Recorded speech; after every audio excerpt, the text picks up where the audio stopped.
Bismillahirrahmanirrahim. Assalamualaikum warahmatullahi wabarakatuh. Alhamdulillahirabbil alamin. Wassalatu wassalamu ala asyrofil anbiya'i wal mursalin wa ala sayyidina wa maulana Muhammadin wa ala alihi wa sahbihi ajma'in. Amma ba'du. Sahabat Salimah dimanapun berada, alhamdulillah Allah masih melimpahkan segala nikmat kepada kita semuanya. Semoga kita tidak lupa untuk selalu mensyukurinya. Salawat dan salam terucap untuk panutan kita, Nabi Muhammad Sallallahu Alaihi Wasallam.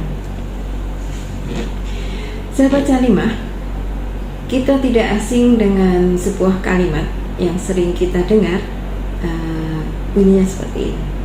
Yang sabar ya Jeng, yang sabar ya Mbak, atau yang sabar ya. Kalimat ini sering kita dengar ketika kita sedang sakit, atau keluarga kita ada yang sakit, atau ketika kita sedang dalam keadaan sedih, atau ketika kita sedang dalam kehilangan, atau sedang dalam ujian lainnya yang berbentuk musibah.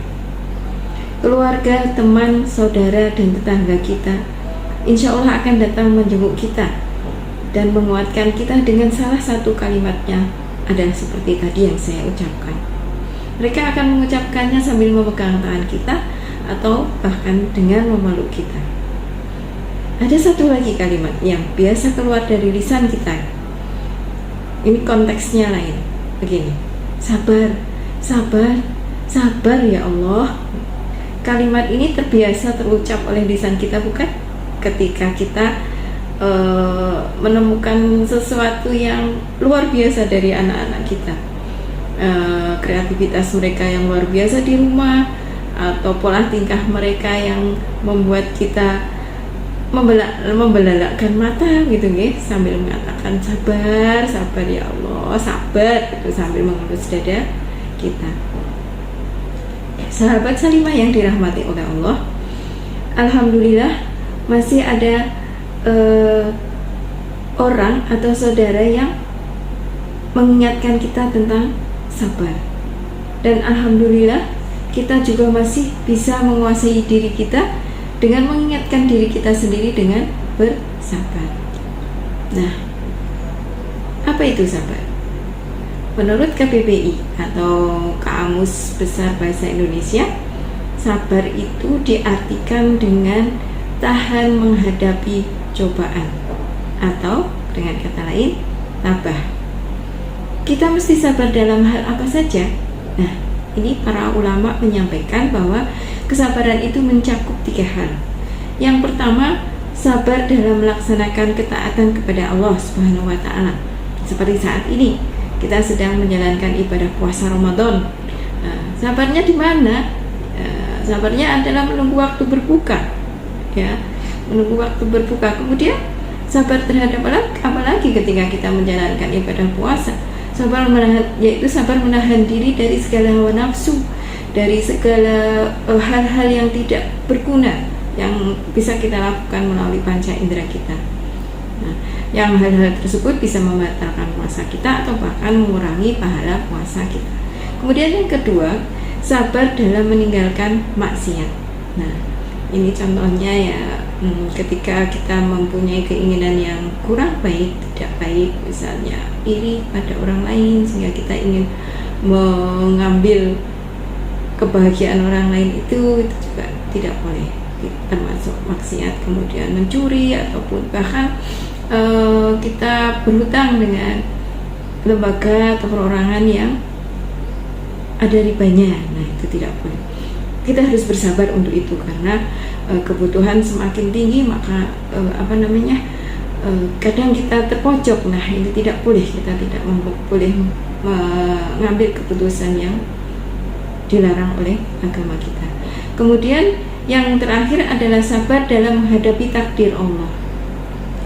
Ya, sabar terhadap takdir yang diberikan Allah kepada kita. Takdir sakit, takdir kehilangan orang yang kita cintai, atau takdir musibah yang lainnya. Sahabat Salimah yang dirahmati Allah, mengapa kita harus sabar? Mengapa kita harus sabar? Sebagaimana di dalam Al-Quran surat Al-Baqarah ayat 153 ya. A'udzu billahi minasyaitonir rajim.